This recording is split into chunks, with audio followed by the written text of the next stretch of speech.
வேத வசனங்களுக்காக காத்திருக்கிற எங்களுக்கு அருமையான சகோதரனை சகோதரியே, சங்கீத புத்தகத்தை இந்நாட்களிலே நாம் கற்று வருகிறோம். சங்கீத புத்தகத்தை 5 ஆகமங்களின் அடிப்படையிலேயும் நாம் பிரிக்கலாம் என்று கூறினேன். 90ஆம் சங்கீதம் முதல் 106ஆம் சங்கீதம் வரை எண்ணாகமத்திற்கு நாம் ஒப்பிடலாம். மோசேயின் ஜெபத்தோடு கூட இது ஆரம்பமாகிறது. இந்த ஒரே ஒரு சங்கீதம்தான் மோசே எழுதிய சங்கீதமாய் நாம் கிடைக்கப் பெற்றிருக்கிறோம். வேதத்தின் முதல் பகுதியை எழுதியது மோசே. எனவே மோசேதான் முதல் ஒரு சங்கீதத்தை எழுதியிருக்கிறார் என்று நீங்கள் நினைக்கலாம். நீங்கள் சங்கீதத்தை வரிசைப்படுத்தி கொடுக்கும் பணியை பெற்றிருப்பீர்கள் என்றால் அதைத்தான் முதலாவது சங்கீதமாக வைத்திருப்பீர்கள். ஆனால் கர்த்தர் மிக அருமையாக சங்கீத புத்தகத்தை ஒழுங்கு செய்திருக்கிறார். எண்ணாகமத்திலே பெரும் கூட்டமான இஸ்ரவேல் ஜனங்கள் வனாந்தரத்திலே மடிந்து போனதை குறித்தும் வாக்குத்தத்த பூமியை சென்று அடைய வேண்டிய இடத்தை அடையாமல் போனதை குறித்தும் வாசிக்கிறோம். எனவே இந்த மோசேயின் ஜெபத்தோடு இந்த பகுதியை நாம் ஆரம்பிப்பது மிக பொருத்தமான ஒன்றாயிருக்கிறது. இஸ்ரவேல் அலைந்து தெரிந்த காலத்திலே மோசே எழுதிய பாடல்.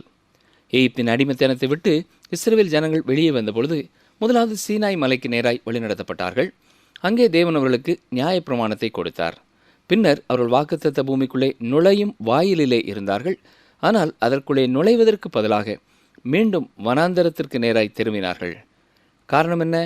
அவர்களுடைய அவிசுவாசம். 38 ஆண்டுகள் வனாந்தரத்திலே அலைந்து தெரிந்தார்கள். அந்த ஒரு குறிப்பிட்ட சந்ததியினர் அழியும் வரை அவ்வாறு அவர்கள் அலைய வேண்டியது இருந்தது. அநேக ஜனங்கள் ஒருவர் பின் ஒருவராக மரித்ததை மோசே பார்த்தார். இந்த சங்கீதம் ஒரு மரணத்தின் சங்கீதம். இது குறிப்பிடத்தக்க ஒரு சங்கீதம். மார்ட்டின் லூத்தர் இந்த சங்கீதத்தை குறித்து சொல்லும் பொழுது, மோசே நியாயப்பிரமாணத்தை குறித்து போதித்தது போல இந்த சங்கீதத்திலேயும் செயல்பட்டிருக்கிறார் என்று கூறுகிறார்.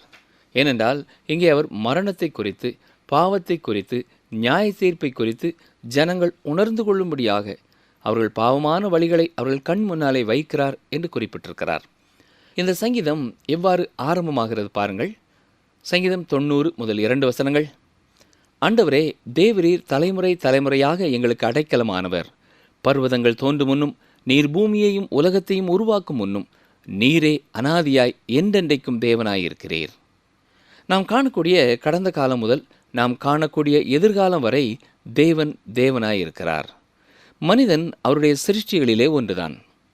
ஆதியாமத்திலே மோசே எழுதும் பொழுது ஆதியாமம் 1ஆம் அதிகாரம் 27ஆம் வசனத்திலே தேவன் தம்முடைய சாயலாக மனுஷனை சிருஷ்டித்தார், அவனை தேவ சாயலாகவே சிருஷ்டித்தார், ஆணும் பெண்ணுமாக அவர்களை சிருஷ்டித்தார் என்று எழுதியிருக்கிறார். மட்டுமல்ல, ஆதியாமம் 2ஆம் அதிகாரம் 7ஆம் வசனத்திலே தேவனாய கர்த்தர் மனுஷனை பூமியின் மண்ணினாலே உருவாக்கி ஜீவ சுவாசத்தை அவன் நாசியிலே ஊதினார், மனுஷன் ஜீவாத்மாவானான் என்று பார்க்கிறோம். இந்த சங்கீதம் மனிதனை ஒரு சிருஷ்டியாக பாவிக்கிறது. ஒரு உயர்த்தப்பட்ட மிருகமாக சொல்லவில்லை. மனிதன் என்ற வரிசையிலேயே அவன் படைக்கப்பட்டவனாய் இருக்கிறான். மண்ணிலிருந்து உருவாக்கப்பட்ட ஒரு சரீரத்தை உடையவனாய் இருக்கிறான். மண்ணிற்கு திரும்பும் வரைக்கும் நெற்றியின் வேர்வை நிலத்தில் விழ அவன் பாடுபட வேண்டும். இதுதான் மனிதனை குறித்த ஒரு ஓவியம். சங்கீதம் 90:3. நீர் மனுஷரை நீர் தூளியாக்கி மனுபுத்திரரை திரும்புங்கள் என்கிறேன். நீ வந்த இடத்திற்கு திரும்பச் செல் என்று சொல்லும் பொழுது மனிதன் மீண்டுமாய் மண்ணிற்கு மண்ணாகிறான். வசனம் 4. உமது பார்வைக்கு 1000 வருஷம் நேற்று கழிந்த நாள் போலவும் ராச்சாமம் போலவும் இருக்கிறது. பிரியமானவர்களே, ஒருவேளை நீங்கள் மெத்துசலாவை போல கிட்டத்தட்ட 1000 ஆண்டுகள் நீங்கள் வாழ்ந்தாலும் அது ஒரு இரவு வேளை போலத்தான் இருக்கும். அல்லது இருளான வெளி உலகத்திலிருந்து வெளிச்சமுள்ள ஒரு அறைக்குள்ளே வந்து பின் அடுத்த ஜன்னல் வழியாக கடந்து செல்லும் ஒரு பறவையை போலத்தான் இருக்கும். நித்தியத்தை ஒப்பிடும் பொழுது அந்த 1000 வருடமும் ஒரு சிறிய பகுதியாகவே இருக்கிறது. 90ஆம் சங்கீதம் 5ஆம் 6ஆம் வசனங்கள். அவர்களை வெள்ளம் போல் வாரிக்கொண்டு போகிறீர், நித்திரைக்கு ஒத்திருக்கிறார்கள், காலையிலே முளைக்கிற புல்லுக்கு ஒப்பாயிருக்கிறார்கள். அது காலையிலே முளைத்து பூத்து மாலையிலே அறுப்புண்டு உலர்ந்து போகும். இதுதான் மனிதனை குறித்த ஒரு ஓவியம். பாலைவனத்திலே லட்சக்கணக்கான மக்கள் மடிவதை மோசே பார்த்தார். நம்மிலே எவரும் பங்கு பெற்றிருப்பதை விட மிக அதிகமான அடக்க ஆராதனைகளிலே அவர் பங்கு பெற்றிருப்பார். மண்ணிலிருந்து மனிதன் உருவாக்கப்பட்டான். பாலைவனத்திலே மீண்டும் மீண்டும் பலருடைய சரீரங்கள் மண்ணிற்குள்ளே புதைக்கப்படுவதையும் அவர் பார்த்தார். இதை குறித்து நான் பேசும் பொழுதே ஒருவருடைய கேள்விக்கான ஒரு பதிலையும் கூற விரும்புகிறேன்.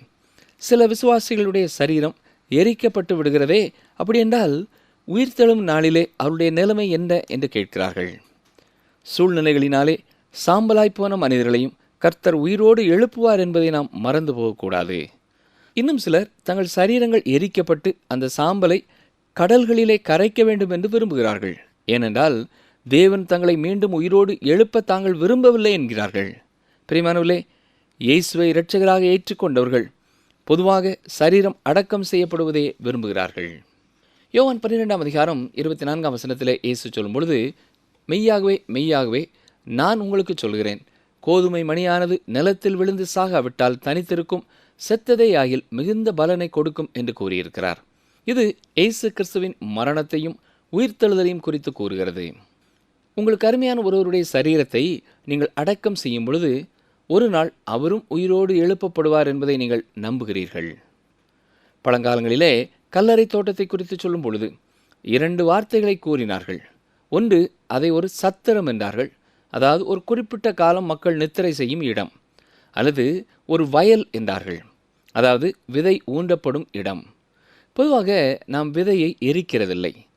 ஒருவருடைய சரீரத்தை புதைக்கும் பொழுது ஒரு விதையை ஊன்றுவதற்கு ஒப்பாயிருக்கிறது. இயேசு வாக்கு பண்ணியிருக்கிற உயிர்த்தெழுதலை நீங்கள் விசுவாசிக்கிறீர்கள், அதுதான் அர்த்தம். உங்களுக்கு அருமையான அந்த நபரோடு கூட நீங்கள் மீண்டும் ஒரு நாள் சேர்க்கப்படுவீர்கள் என்பதையும் விசுவாசிக்கிறீர்கள். சங்கீதம் 90:8 பாருங்கள். எங்கள் அக்கிரமங்களை உமக்கு முன்பாகவும் எங்கள் அந்தரங்க பாவங்களை உமது முகத்தின் வெளிச்சத்திலும் நிறுத்தினீர். உலகத்திலே மறைவான பாவம் என்பது பரலோகத்திலே எல்லாரும் அறிந்திருக்கும் செய்தியாய் இருக்கிறது. தேவதூதர்கள் நம்மை பார்த்து கொண்டு இருக்கிறார்கள். இங்கே கீழே நாம் செய்யும் ஒவ்வொரு காரியங்களையும் அவர்கள் கவனிக்கிறார்கள். சங்கீதம் 90:9, எங்கள் நாட்களெல்லாம் உமது கோபத்தால் போய்விட்டது, ஒரு கதையைப் போல் எங்கள் வருஷங்களை கழித்து போட்டோம். அருமையான சகோதரனை சகோதரியே, இவர் சொல்வது என்ன? வாழ்நாள் முழுவதும் துக்கத்தோடு கழித்து போட்டோம் என்கிறார். இன்று இரட்சகராகிய இயேசு கிறிஸ்துவை அறியாத ஒருவராக, நித்தியத்தை குறித்து நம்பிக்கையற்றவர்களாக நீங்கள் இருப்பீர்கள் என்றால் இந்த உலகத்திலே வாழ்வதற்கென்று உங்களுக்கு எதுவும் இல்லை. அப்படித்தானே? வாழ்க்கையிலே எந்த நோக்கமோ எந்த ஒரு குறிக்கோளோ இல்லாமல் தான் இருப்பீர்கள். சங்கீதம் 90:10, எங்கள் ஆயுசு நாட்கள் 70 வருஷம், பலத்தின் மிகுதியால் 80 வருஷமாயிருந்தாலும் அதன் மேன்மையானது வருத்தமும் சஞ்சலமுமே. அது சீக்கிரமாய் கடந்து போகிறது, நாங்களும் பறந்து போகிறோம். இந்த உலகத்திலே வாழ்கிற நம்மை குறித்த எத்தனை தெளிவான ஓவியம் இது இல்லையா? 80 வருடத்திற்கு நாம் வாழ்ந்தாலும் அது உயரமான மலை ஏறும் அனுபவமே. நம்முடைய வாழ்க்கையின் அஸ்தமானத்தை குறித்து நாம் பேசுகிறோம், ஆனால் அதுதான் கடினமான காலங்களாய் இருக்கிறது.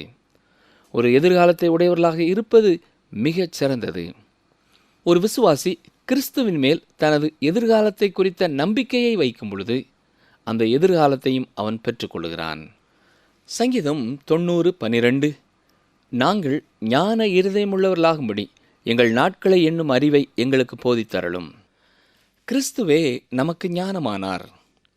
கவனியங்கள், வாசிக்கிறேன். 1 கொரிந்தியர் 1ஆம் அதிகாரம் 30ஆம் வசனம், அந்தபடி நீங்கள் அவராலே கிறிஸ்து இயேசுவுக்குட்பட்டிருக்கிறீர்கள். எழுதியிருக்கிறபடி மேன்மை பாராட்டுகிறவன் கர்த்தரை குறித்தே மேன்மை பாராட்டத்தக்கதாக. நீங்கள் கிறிஸ்துவை உடையவர்களாக இருப்பீர்கள் என்றால் நீங்கள் ஞானத்தையும் நம்பிக்கையையும் உடையவர்களாக இருக்கிறீர்கள். சங்கீதம் 90:17, எங்கள் தேவனாகிய ஆண்டவரின் பிரியம் எங்கள் மேல் இருப்பதாக, எங்கள் கைகளின் கிரியையை எங்களிடத்தில் உறுதிப்படுத்தும். ஆம், எங்கள் கைகளின் கிரியையை எங்களிடத்தில் உறுதிப்படுத்தியறலும். பிரியமானவர்களே, இந்த உலகத்திலே நாம் செய்யும் எந்த காரியம் நித்தியத்திலே பயனளிக்கும் காரியமோ அதை செய்வதே சிறந்தது. பாலைவனத்திலே மோசே ஒவ்வொருவரையும் அடக்கம் செய்ய கடந்து செல்லும் பொழுது வாழ்க்கையை குறித்த மிக தெளிவான ஒரு கண்ணோட்டத்தை பெற்றுக்கொண்டார். அது நம்மிலே எவரும் பெற்றுக்கொள்ளாத ஒரு கண்ணோட்டம். எனவே இந்த சங்கீதம் மிக அனுபவபூர்வமான நடைமுறைக்கேற்ற ஒரு சங்கீதமாய் இருக்கிறது. தொடர்ந்து நாம் சங்கீதம் 91 பார்ப்போம். நம்மிலே பலருக்கு இந்த சங்கீதம் பாராமல் நாம் சொல்லக்கூடிய ஒரு சங்கீதமாய் இருக்கலாம். இது ஜீவனையும் வெளிச்சத்தையும் குறித்து கூறும் சங்கீதம். சங்கீதம் 90 மரணத்தை குறித்த சங்கீதம். சங்கீதம் 91 ஜீவனை குறித்த ஒரு சங்கீதம். இதுவும் மேசியாவை குறித்து கூறும் ஒரு சங்கீதமாயிருக்கிறது. என்றாலும் தேவனிடத்திலே நாம் பெற்றுக்கொள்ளக்கூடிய உன்னதமான அடைக்கலத்தை குறித்தும் இது பேசுகிறது. சிறுவர்களோ இளைஞர்களோ வயோதிபர்களோ எல்லா வயதினருக்கும் விருப்பமான ஒரு சங்கீதமாகவும் இது இருக்கிறது. இந்த சங்கீதத்தால் ஆசீர்வதிக்கப்பட்டவர்கள் எண்ணற்ற மக்கள். சங்கீதம் 90 முதல் மனிதனாகிய ஆதாமை குறித்த ஒரு ஓவியம். ஆதாமில் நாம் எல்லாரும் மரிக்கிறோம். அது ஒரு மரணத்தின் சங்கீதம். 91ஆம் சங்கீதம் பரலோகத்தில் இருக்கும் கர்த்தரை குறித்த ஒரு சங்கீதம். மேசியாவின் சங்கீதம் இது ஜீவனின் சங்கீதம். இந்த சங்கீதத்திலிருந்துதான் சாத்தானும் இயேசு கிறிஸ்துவை சோதிக்கும் பொழுது வசனத்தை பயன்படுத்தினான், தவறாக பயன்படுத்தினான்.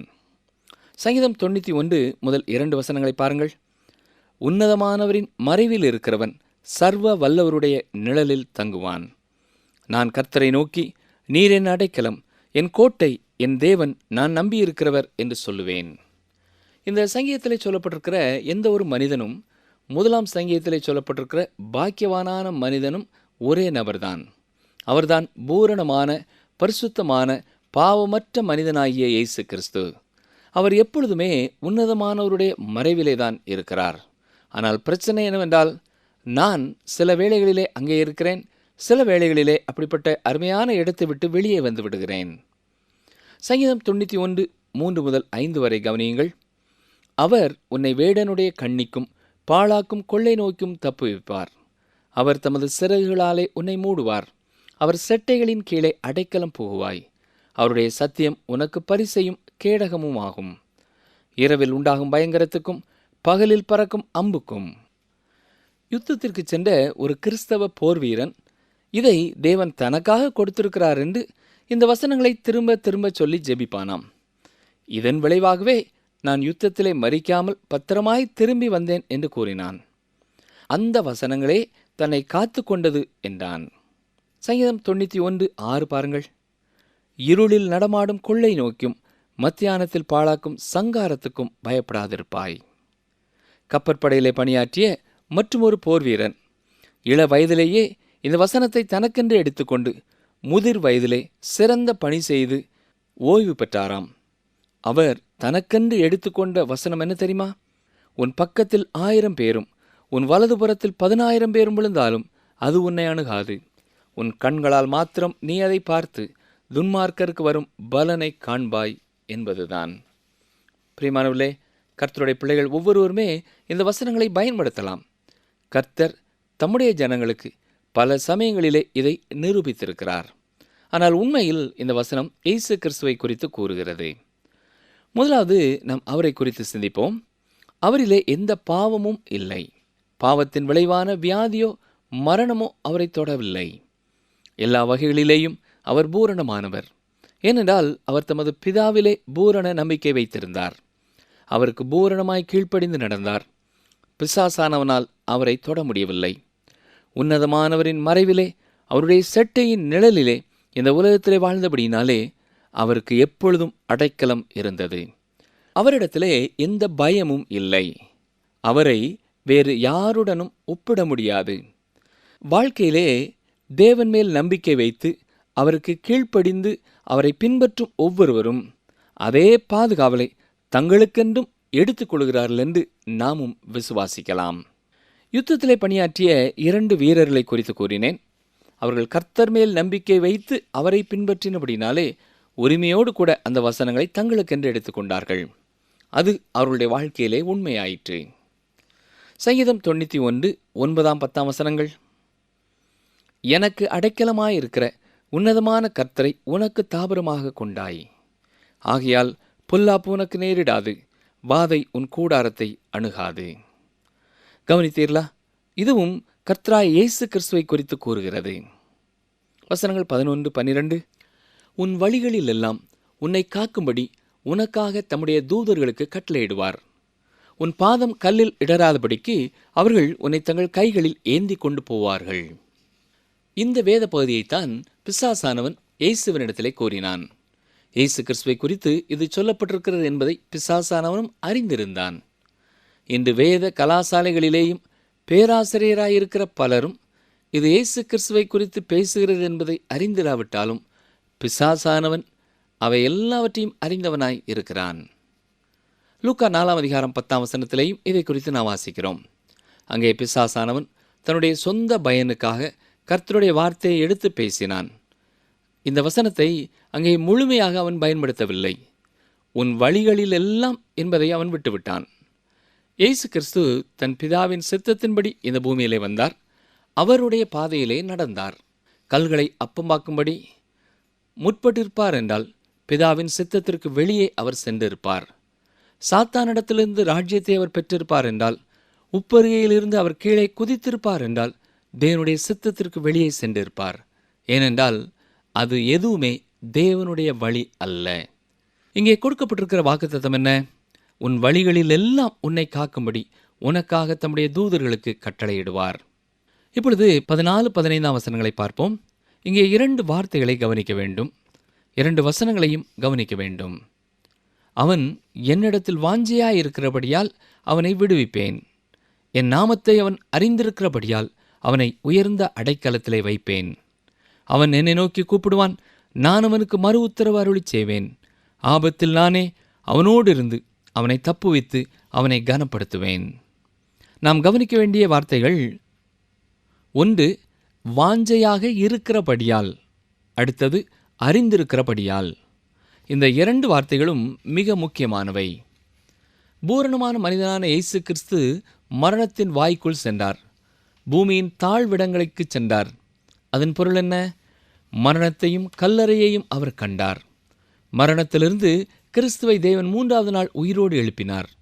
அவ்வாறு தேவன் இயேசுவை மகிமைப்படுத்தினார். தேவன் சொல்வதென்ன? அவனை நான் உயர்ந்த அடைக்கலத்திலே வைப்பேன். கிறிஸ்துவை குறித்து எவ்வளவு உன்னதமான சத்தியங்கள் இங்கே சொல்லப்பட்டிருக்கிறது இல்லையா? தொடர்ந்து 92ஆம் சங்கீதத்தை பார்ப்போம். இந்த சங்கீதம் ஓய்வு நாளை குறித்த ஒரு துதிப்பாடல். இதற்கு கொடுக்கப்பட்டிருக்கிற தலைப்பை கவனியுங்கள். ஓய்வு நாளின் பாட்டாகிய சங்கீதம். மேசியாவை குறித்த ஒரு சங்கீதத்தை தொடர்ந்து வரும் ஒரு துதிப்பாடல். இது துதித்தலை குறித்தும் தொழுது கொள்ளுதலை குறித்தும் ஆராதனை குறித்தும் சொல்கிறது. ஓய்வு நாள் இந்த காரியங்களுக்காகத்தான் கொடுக்கப்பட்டிருக்கிறது. என்றாலும் இந்த சங்கீதத்திலே சொல்லப்பட்டிருக்கிற ஆராதனை தேவாலயத்திலே நடைபெறும் ஆராதனை குறித்து சொல்கிறது. ஒரு நாள் எருசலேமிலே ஸ்தாபிக்கப்பட போகிற அந்த தேவாலயத்திலே மீட்கப்பட்ட ஜனங்கள் தேவனை ஆராதிப்பதை குறித்து பேசுகிறது. இக்காலத்திலே விசுவாசிகள் தேவனை ஆராதிப்பது சற்று வித்தியாசமானது. ஞாபகம் இருக்கிறதா? சமாரிய பெண்ணிடத்தில் இயேசு சொல்லும் பொழுது என்ன கூறினார்? யோவான் 4ஆம் அதிகாரம் 21 மற்றும் 23 வசனங்களை கவனியுங்கள். வாசிக்கிறேன். யோவான் 4, 21, 23. அதற்கு இயேசு, ஸ்திரீயே, நான் சொல்லுகிறதை நம்பு. நீங்கள் இந்த மலையிலும் எருசலேமிலும் மாத்திரமல்ல, எங்கும் பிதாவை தொழுது கொள்ளும் காலம் வருகிறது. உண்மையாய் தொழுது கொள்ளுகிறவர்கள் பிதாவை ஆவியோடும் உண்மையோடும் தொழுது கொள்ளும் காலம் வரும். அது இப்பொழுதே வந்திருக்கிறது. தம்மை தொழுது கொள்ளுகிறவர்கள் இப்படிப்பட்டவர்களாய் இருக்கும்படி பிதாவானவர் விரும்புகிறார். இன்று விசுவாசிகள் கர்த்தருடைய ராஜ்யத்திலே ஆசாரியர்களாய் வைக்கப்பட்டிருக்கிறார்கள். ஒரு தேவாலயத்திலே போய் தொழுது கொள்ளும்படியாக அல்ல, ஆவியோடும் உண்மையோடும் அவரை தொழுது கொள்ளும்படியாக வைக்கப்பட்டிருக்கிறார்கள். உன்னதமான ஒரு தொனியோடு இந்த சங்கீதம் ஆரம்பமாகிறது. சங்கீதம் 92:1, கர்த்தரை துதிப்பதும் உன்னதமானவரே உமது நாமத்தை கீர்த்தனம் பண்ணுவதும்.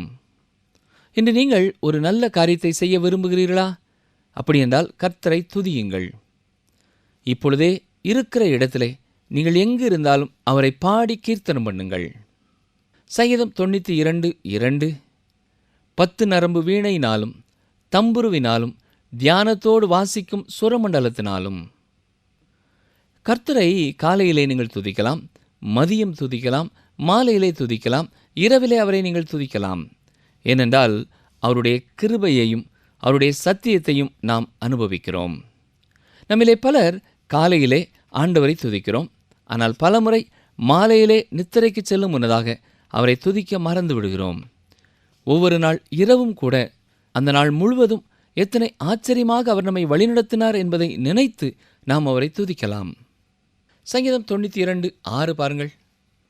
மிருக குணமுள்ள மனுஷன் அதை அறியான், மூடன் அதை உணரான். அதாவது தேவனுடைய கிருபையை குறித்தோ அவருடைய சத்தியத்தை குறித்தோ மிருக குணமுள்ள மனுஷன் சிந்தித்து பார்க்கிறதில்லை. இந்த சங்கீதம் 1000 வருட அரசாட்சியின் ஒரு சங்கீதம். இது எதிர்காலத்தை நோக்கி பார்க்கிறதா இருக்கிறது.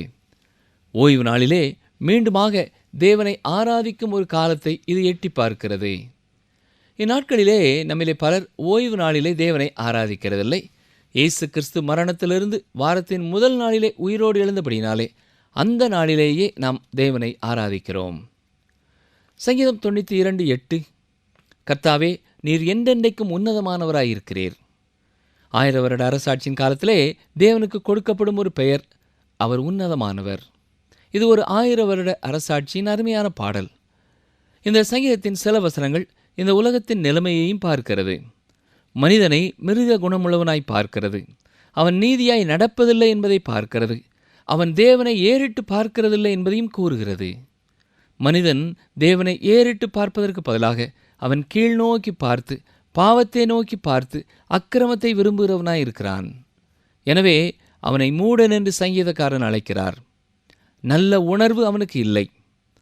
ரோமர் 1:21 நாம் பார்ப்பது போல, அவர்கள் தேவனை அறிந்தும் அவரை தேவனென்று மகிமைப்படுத்தாமல் ஸ்தோத்தரியாமல் இருந்து தங்கள் சிந்தனைகளிலே வீணரானார்கள். உணர்வில்லாத அவருடைய இருதயம் இருளடைந்தது என்று பார்க்கிறோம். மூடனான மனிதன் தேவன் இல்லை என்று சொல்லுகிறான். அவன் ஒரு மிருகத்தைப் போல வாழுகிறான், அல்லது ஒரு பன்றியைப் போல வாழுகிறான். இந்த உலகத்திலே பலர் தேவன் இல்லை என்பது போல வாழுகிறார்கள். புசிக்கிறார்கள், குடிக்கிறார்கள், ஓய்வெடுக்கிறார்கள், விளையாடுகிறார்கள், வேலை செய்கிறார்கள். வாழ்க்கை என்பது அவர்களுக்கு அவ்வளவுதான். ஆனால் நமக்கு முன்னாலே கொண்டு வரப்படுகிற இந்த அருமையான காட்சியை பாருங்கள்.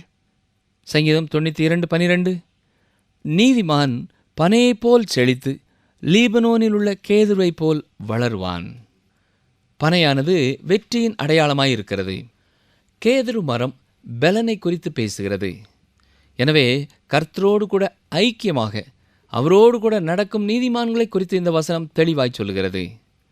நிகழ்ச்சியை கேட்டுக்கொண்டிருக்கிற எனக்கு அருமையான சகோதரனை சகோதரியே, 90ஆம் சங்கீதத்திலே மரணத்தை குறித்து நாம் சிந்தித்தோம். மனுஷனுடைய ஆயுசு நாட்கள் எவ்வளவு சீக்கிரமாய் கடந்து போகிறது என்பதை சிந்தித்தோம். 91ஆம் சங்கீதத்திலே உன்னதமானவரின் மறைவில் இருக்கிறவனுக்கு, இயேசு கிறிஸ்துவை பூரணமாய் விசுவாசித்து அவரோடு ஐக்கியப்படுகிறவனுக்கு கிடைக்கும் அருமையான பாதுகாவலை குறித்து படித்தோம். 92ஆம் சங்கீதத்திலே கர்த்தரை துதிப்பது, அவருடைய கிருபைக்காக, சத்தியத்திற்காக காலையிலேயும் மாலையிலேயும் அவரை போற்றுவது சிறந்தது என்று சிந்தித்தோம். நம்முடைய வாழ்க்கையிலேயும் காலையும் மாலையும் கர்த்தரை துதிப்பதை குறித்து கருத்துள்ளவர்களாயிருப்போமா? கர்த்தருடைய ஆலயத்திலே நாட்டப்பட்டவர்கள் தேவனுடைய பிரகாரத்திலே செழித்திருப்பார்கள் என்று 13ஆம் வசனம் சொல்கிறது. கர்த்தரை நம்பியிருக்கிற பிள்ளைகள் முதிர் வயதிலும் கனி தந்து புஷ்டியும் பசுமையுமாக இருப்பார்கள் என்று இந்த சங்கீதம் நிறைவடைகிறது. இந்த அருமையான ஆசீர்வாதத்தை, இந்த கர்த்தருடைய வார்த்தைகளை கேட்டுக்கொண்டிருக்கிற முதிர் வயதில் இருக்கும் ஒவ்வொருவருடைய வாழ்க்கையிலையும் அவர்கள் அனுபவமாக வேண்டும் என்று வாஞ்சிக்கிறோம்.